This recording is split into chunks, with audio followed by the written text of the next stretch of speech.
Salam hormatly yurtdoshlar. Men Ayozat Charieva.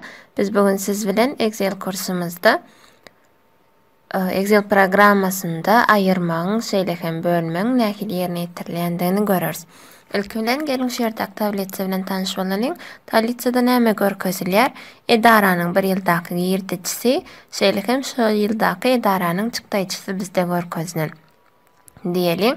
Indi peýda nädip hasaplanýar? Peýda ýerdäçiden çykdaýjyny aýramyzda galan bölegi peýda bolýar.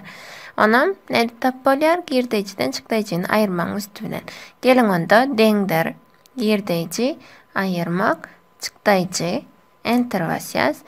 8800 ýerdäçi bolupdyr. 8800 manat deňdir.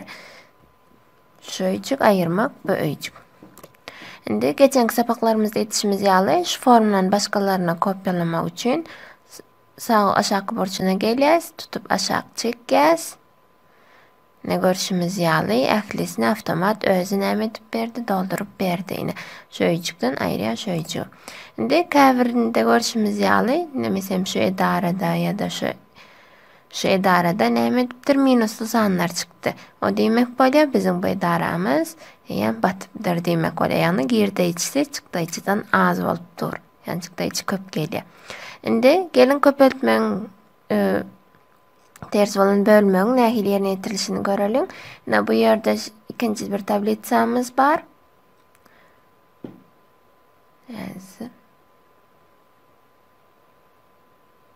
İkinci tablitsamız var. Onda näme edilýär?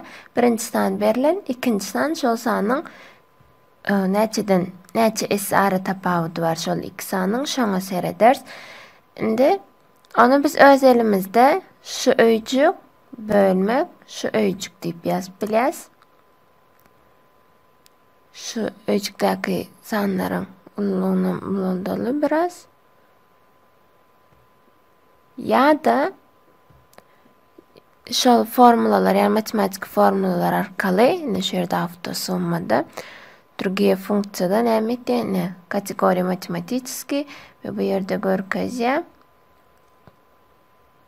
Bira bizim ostatyk funksiyamız bar. Ne?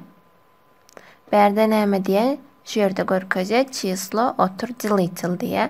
Sany görkezmeli, böljini görkezmeli. Sany bölje bölemizde näçe galandy galýan şonu görkezýär. Şeýlehem berde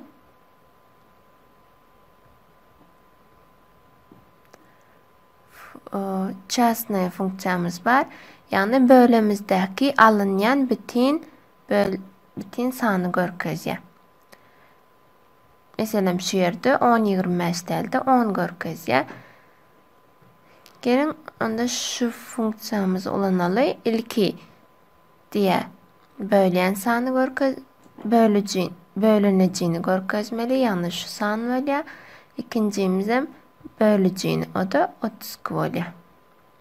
Görkezýäs, okey basýas, ne 0. Sebäbi bunda bütün bölek ýok. Yani eger de biz deňdir şu bölmek, şu diýip ýazsak, onda bize 0,125 diýip çykaryp berýär. Indi şu formulanyň aşaklygyna dogry gitmek üçin sağ aşağı burçuna aşağı çekýäs. Ne bize näme edip berdi, bölüp berdi. Indi частная funksiyany ulanyp gelin ýöneky dolu bölüň almany öwrenelim. Bütün bölegi alma, bütün bölegi şeýlehem galandygyny alalyň. Bütün bölegi bu ýerini biraz ulandaly. Bu ýer hem galandy. Ýani bölenimizde galandy bolsun. Indi bu ikisini daşny ramkalaly. Daşny ramkalama главныйдан все границы basýardyk. Şeýlehem biraz sayysını ulandaly, ölçegini garalara çekişdireli i ortadan ýazaly. Ne? Görüşümüz ýaly. Indi bütün bölegi deňdir formula gelýäs. Bu ýerde автосуммадан Türkiye funksiyonu iş yerde just funksiyasını alýas. Частная funksiya. Bütün bölüneceğimiz şol, böleceğimizim şu. İlk bu yere şunu yazacağız. И знаменителden şunu yazacağız. OK basacağız. Ne 10. Bunu aşağılığına çeksek, bulam önkü yağlı. Damat usulda ne etip verir? Aşağı paralel göçürüp verir. Ne galıntayını hesaplama için. Yine de hafta sonmadan другие функции и остаток saylayız. Остаток. Bölücüğümüz dilitçiliden bölüncüğünü koyacağız. OK basacağız. Aldığımız 3 eken.